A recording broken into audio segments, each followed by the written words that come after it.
An innocent 6-year-old, a baby who was the sole survivor of a brutal murder, a mysterious and secluded family, even a whole basement full of people. They all had one thing in common: they disappeared without a trace, sometimes for decades. And then something unusual happened. They turned out to be alive. Find out the twisted story behind these miraculous reappearances on this episode of The Infographic Show. These people were kidnapped and missing for years, then reappeared out of nowhere. Number 6. Luis Albino. In 1951, the Albino family had recently moved from their homeland of Puerto Rico to Oakland, California. The large family was making the most of their new start, including 6-year-old Luis and his 5 siblings. On February 21st, he and his older brother Roger were playing at the park near their home, and that's when something strange happened. They were approached by a 30-something woman. She talked to the boys, and then when Roger turned his back, she offered Luis some candy, and the younger boy followed her and disappeared. Reportedly, Roger tried to follow the two of them before losing track, and then returned home to tell the adults about the strange encounter. And in the immediate aftermath, the authorities made some critical mistakes. They immediately assumed Roger was lying, and they made no effort to search for the mysterious woman. Instead, they came up with a theory that the missing boy had drowned in the bay and deputized their forces to search the nearby waters. They didn't turn up any bodies, giving the kidnapper time to disappear with Luis. But the family never gave up searching.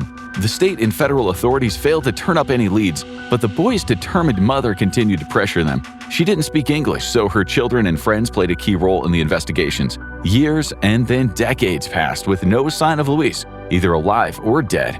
The family stepped up their efforts the year Luis would have turned 18, as that was the year he might show up on military service exams or records. They even went abroad to Puerto Rico in case the boy had been smuggled back there, but the case remained an enigma. Everyone assumed the poor boy was dead, but there was a very different story unfolding.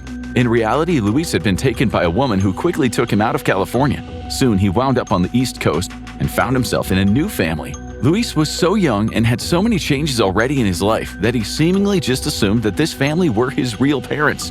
And so he lived a quiet life thousands of miles away from the family searching for him. He would be sent to Vietnam under his assumed name, work as a firefighter, and marry and have children. As the decades passed, he would become a grandfather with no memory of the strange way that he came into his current life. And then came an insane twist of fate. It was 2020, and the Albino family had grown by many people as the 5 remaining children grew up, married, and had children of their own. Home DNA tests were pretty popular back then, and one niece of Luis's got her results back and found a DNA match with a man that she didn't recognize. She had grown up hearing about her missing uncle and immediately decided to reach out. She didn't hear back, but she took her concerns to the police. They reached out to the federal authorities, who proceeded to open up one of the coldest of cold cases. And soon, the whole family would be back together again. Although Luis's tragic mother, who spent her life searching for her lost son, had passed away in 2005, he still had plenty of family. The feds reached out to him, and soon he was in contact with his birth family again. He would reunite with his brother Roger in 2024, only a few months before Roger would pass away, and the family would slowly start to put itself back together again. But as happy as the ending was, there was one big cloud hanging over the reunion. Who was the woman who kidnapped Luis Albino? No trace of her has ever been found, and it's not clear if she was the woman who would end up raising Luis. The early misjudgment of the Oakland Police Department had let the kidnapper get away with her secrets and likely take them to the grave. One child going missing happens all the time, but what about a whole family? Number 5. The Ronnervold family. Let's head over to the Netherlands, where the country is home to some of Europe's most beautiful cities, as well as some truly rural, isolated villages. If someone wanted to disappear, that is exactly where they would go, a place like Ronnervold, a tiny hamlet of under 4,000 people, ringed by farmland and historic buildings. Most of the people in the town knew each other well, but that wasn't the case for a farmhouse on the edge of town. An older man who rented the house was seen occasionally, although he was secretive, but he wasn't the only person there. And what was hiding inside would shake the small town to its core. The mystery would begin to unravel when a disheveled young man wandered into the town after dark one night and staggered into the local pub. No one had ever seen him before, and he quickly ordered 5 beers and drank them on his own. A drinker of this level was rare to see, but the young man didn't seem to want to answer any questions. He quickly departed, but when he returned the next Saturday, he seemed even more confused. And this time, he was more talkative with the locals. And what he said would stun everyone. The man was 25 years old and he called himself Jan. He said that he'd run away and he needed help, and that he'd never been to school. He didn't stay long, but before he left he said something strange, something that stuck with the bar owner. Jan claimed that he wasn't alone, that he had siblings and they were all still living in a cellar nearby. According to him, they hadn't been outside in nearly a decade. This cry for help led to a manhunt around Runervold, and they hit pay dirt at the isolated farmhouse. Inside, they found 6 other adults crowded into a small space. The younger ones were 16 to 25 years old, and they were living there along with their 67-year-old father. And this was just the start of this disturbing tale. How did a family of 7 just disappear into isolation? It's not clear, especially since there's no evidence of the children's mother or if she knew of their whereabouts. From interviews with the children, they said that they were waiting for the end of time, a likely reference to apocalyptic beliefs from their father. The evidence indicated that at some point the father had taken his 6 minor children out of society and isolated them on the farm, with the family only emerging to work the land around the farmhouse when they wouldn't be detected. A man who was renting the house and was known around the villages as the Austrian was arrested, but it wasn't clear if he knew about the illicit residents of the house. And as for the father, getting justice in this world would be increasingly difficult. The father may have been the mastermind behind the whole kidnapping, but he wasn't the one in charge anymore. He was confined to a bed in the farmhouse, having suffered a stroke that made it impossible for him to communicate effectively. This would pose the biggest challenge for the investigators, trying to piece together the timeline of the case. Their sole sources were 6 traumatized young adults who were slaves to their kidnapper father and clearly fearful of the outside world. The oldest son, Jan, was the first to break confinement and take action to get them out of there. But getting information out of even him was tricky, and it would soon turn out that there were even more layers to the story. Investigations would show that Gerrit Jan van Dorsten, the father, had 9 children, not 6. The elder 3 had already left the compound but hadn't sought help. In fact, as charges were levied against him for kidnapping, as well as against the farmhouse renter, the older children were the first to say that the charges were justified. But the 5 younger children disagreed. They still viewed their father as their protector and claimed that they were never abused or kept against their will. And as more details came out, the case would become a small-town sensation. A raft of charges came down against Gerrit and his accomplice, the Austrian. Police believed that they might have started a 2-man religious sect based around the end times, and they dragged their children into it. In the end, they would both be charged with kidnapping, abuse, money laundering, and possibly the kidnapping of an Austrian man 10 years later. Josef B., the accomplice, would ultimately be convicted of his role in the conspiracy and sentenced to 3 years in prison, but the same wouldn't happen to the father. He was deemed too ill to stand trial and placed in a specialized medical facility. But that would be far from the end of the case. An acclaimed documentary would be made about the family, with the older siblings participating in exposing their father's crimes. Twisted parents and kidnappers often find it easy to make kids disappear, but this case had some extra wrinkles. Number 4. Alex Batty. Alex Batty was living every boy's dream, or so it seemed. No school, no homework, no waiting for mom at the fabric store. But underneath the life of freedom was a dark secret. The British boy was born in 2006, and his father left when he was only 2 years old. His mother was troubled and unpredictable, so his grandmother was his legal guardian for a while. Alex's grandparents were divorced, but his grandfather David Batty was increasingly involved in the life of both his daughter and grandson. And so, when they wanted to take him on vacation, no one paid any attention. Susan Caruana, the grandmother, gave her permission for the trip, which involved travel to Andalusia in Spain. They said they would return on October 8, 2017, but when that date came, there was no sign of them. As neither of the adults with Batty was his legal guardian, this was an immediate cause of concern, and soon afterwards his grandmother received a message confirming her worst fears. Her ex-husband and her unpredictable daughter had absconded with the boy, and she received a message claiming that she didn't want Alex to attend school anymore. She had far more unconventional plans for his life. A manhunt would ensue, but it was of no use. It would emerge years later that Batty's mother and grandfather essentially took him off the grid completely. Their initial travels consisted of them moving from house to house whenever they felt they could be found, often crashing with other families and growing their own food. As time went on, their living style became more and more unconventional. They would transport solar panels from home to home, their only real source of power, and the adults took temp jobs to make money. Alex was largely left to himself, and his mother was true to her word. He didn't have to go to school anymore. But as time went on, the big adventure started to feel more like a cult. Batty's mother and grandfather became more enmeshed with a religious group that had a heavy focus on meditation and believed in reincarnation. Batty initially felt like the entire thing was a big vacation, but as he got older, he was increasingly put to work as a laborer on construction projects. Additionally, the family moved more and more frequently, and he found himself in Spain and even Morocco for 2 years. The stress of his life began to weigh on him, and he started to long for the life of a normal teenager. He even attempted to enroll in school in France without his mother's knowledge, and was denied due to a lack of ID papers. And that is when he knew what he had to do. Pining for his life in the UK, he started to plan his escape. At first, he wasn't sure if it was worth abandoning his mother, but as he weighed the pros and cons, it became clear England was what he wanted. So in the dead of night, he wrote his mother a goodbye note thanking her for all that she'd done for him, then took his jacket, a skateboard, and some money before heading out in the pouring rain. It's not clear if he had a plan for getting back to England from France, but luck intervened. Fabien Assadini, a French delivery man, came across Batty hiking along the road twice while driving and offered him a ride the second time. After revealing his identity to Assadini, he texted his grandmother and let her know that he was coming home. But there would be one more strange twist to this tale. Batty still clearly loved his mother and grandfather, and he didn't want the authorities to track them down, so when he was brought to the station, he told them that he had been on a 4-day journey on foot. He claimed that his mother had moved to Finland and his grandfather had passed away. He was returned to his grandmother in the UK, and initial investigations showed that he hadn't been abused, at least not physically. It wouldn't be until he was interviewed by the Sun newspaper that he admitted that he had made up the entire story about the 4-day journey to throw the police off the trail. Batty returned to his life as a normal teenager, his 6-year bizarre adventure behind him, and when the police investigated his kidnappers, the lack of cooperation from Batty ultimately made them drop the possibility of criminal charges. Now let's head down to South Africa, where the craziest of coincidences solved a mystery. Number 3. Zephany Nurse. It was 1997 and Celeste Nurse had just given birth in a hospital in Cape Town to a little girl that she named Zephany. She was delirious from the pain and the drugs and remembered a woman in a nurse's uniform talking to her while the baby was next to her. And then when she woke up, the baby was gone.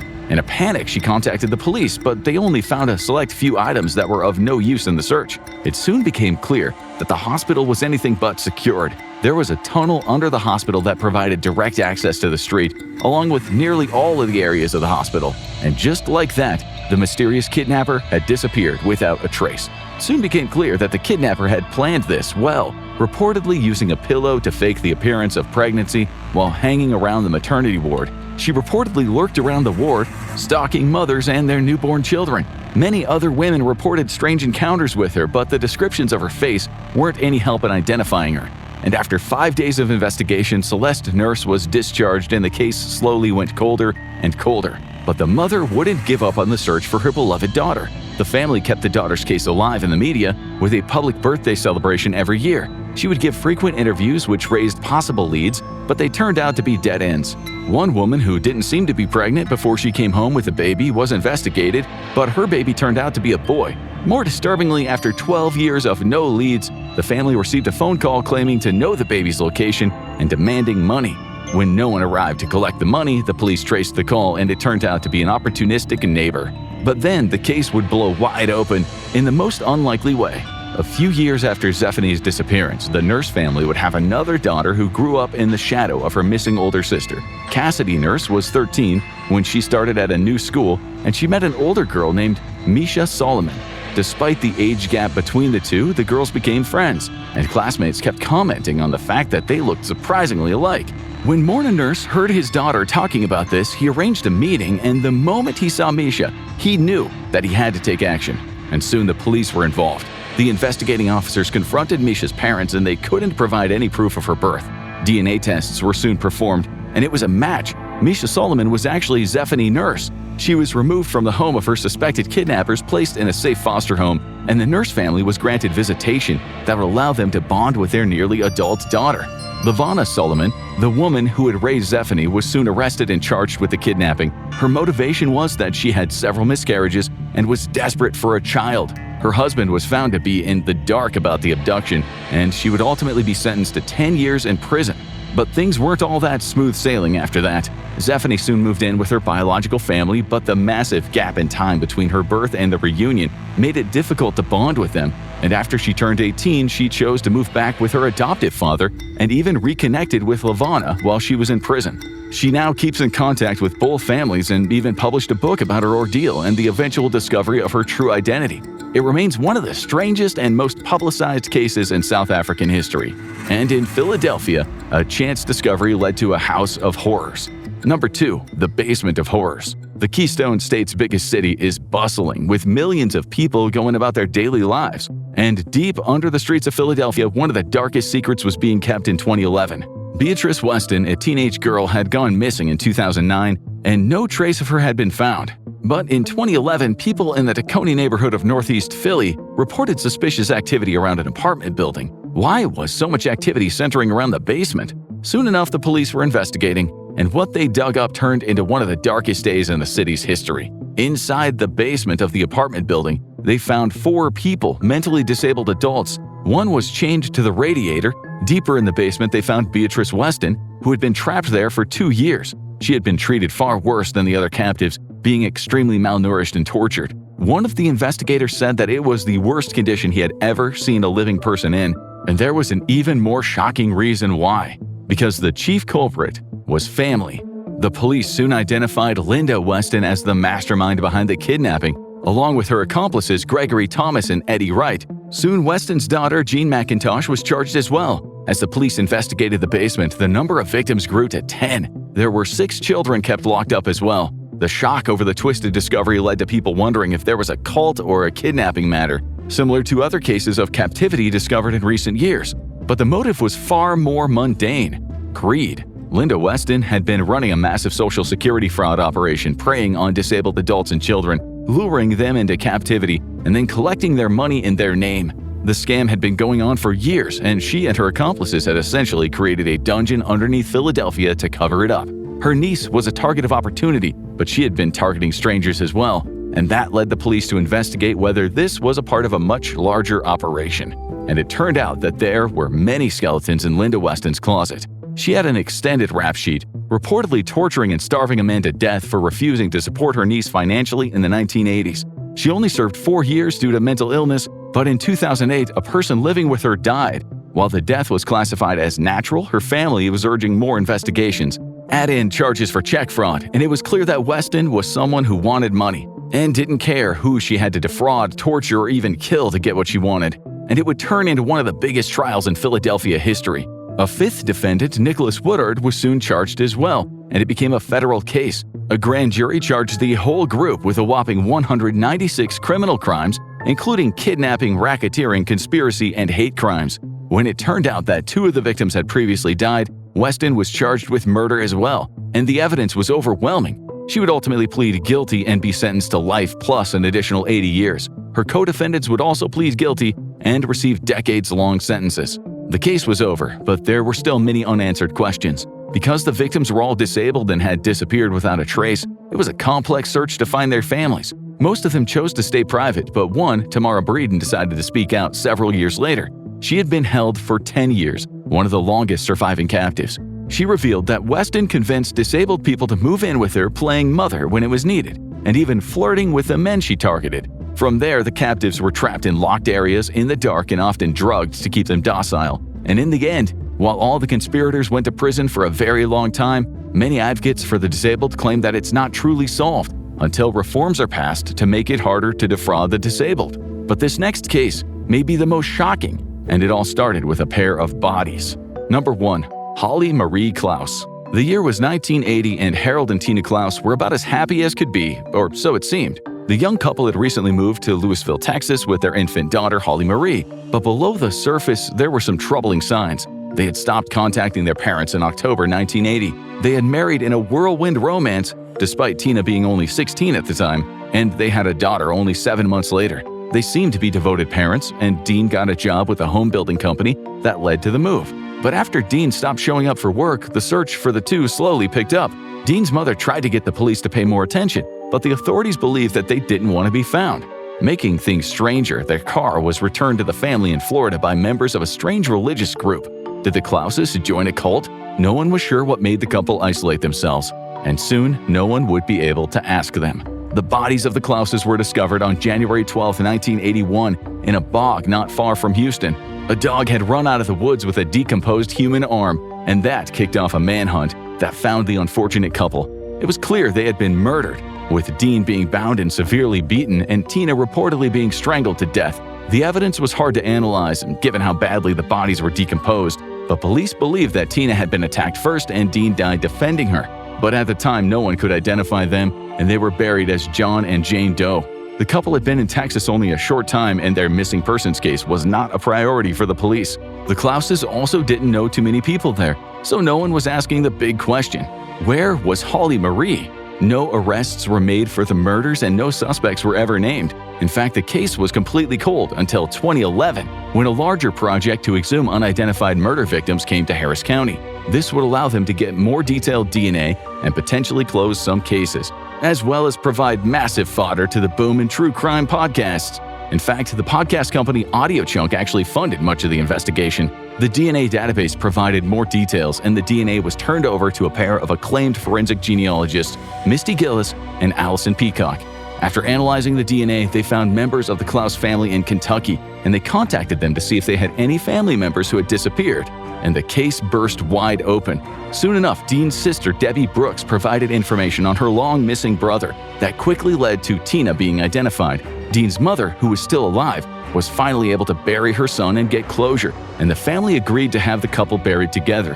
And that's when the search for Holly Marie began in earnest. The baby was only a few months old when her parents were killed and could not have survived on her own for long. But no trace of the little girl had ever been found, and the local authorities' lack of interest in the case at the time let the trail grow cold. In fact, Allison Peacock had never even been told there was a baby involved until Dean's sister told her. And now a whole new chase would begin. Some people thought that Holly Marie may have been killed by scavenging animals, while others thought that she might have been adopted by the killer. The actual truth was much stranger, but it wouldn't come out for some time. With no DNA on file for the little girl and no leads, a foundation was launched to lead the charge. An age progression image of the girl, now a 40-year-old woman if she was alive, was distributed, and many false leads came in as women wrote claiming to be Holly. They were all ruled out one by one, and the hope for answers started to dwindle. But on June 7, 2022, her father's birthday, the first real break in the case came. Holly was found alive, matching the DNA of her parents, and she was 42 years old. An attempt to see her birth certificate revealed that it had been sealed due to an adoption, and more details were uncovered. A couple, who were never considered suspects, adopted the baby girl after she was left at the church. In fact, the father was the pastor there. The church, as it turns out, had received the baby from the same mysterious nomadic religious group that had returned the Klaus family car to Florida. According to the pastor, the woman who had dropped the baby off handed him a note, allegedly signed by Dean Klaus, waiving his parental rights. But was it all as it seemed? Holly Marie has been allowed to keep her privacy since she was discovered, with few details of her life being revealed to the public. She was raised by her adoptive parents and is apparently a mother of 5 with 2 grandchildren. But many unanswered questions still linger around the case. Who killed the Klauses? What was the mysterious religious sect, and how were they involved in the case? Were the Klauses murdered in a random attack, or was it a part of the mysterious world that they were entering? While Holly's mystery has been solved, her parents' death will likely remain one of the most disturbing unsolved mysteries deep in the heart of Texas. Want to know more mysterious cases that remain wide open? Check out the most haunting disappearances that still can't be explained. Or watch Stranded on an Island for 18 years. Returning home was even worse, for what it's like to re-enter after everyone gave you up for dead.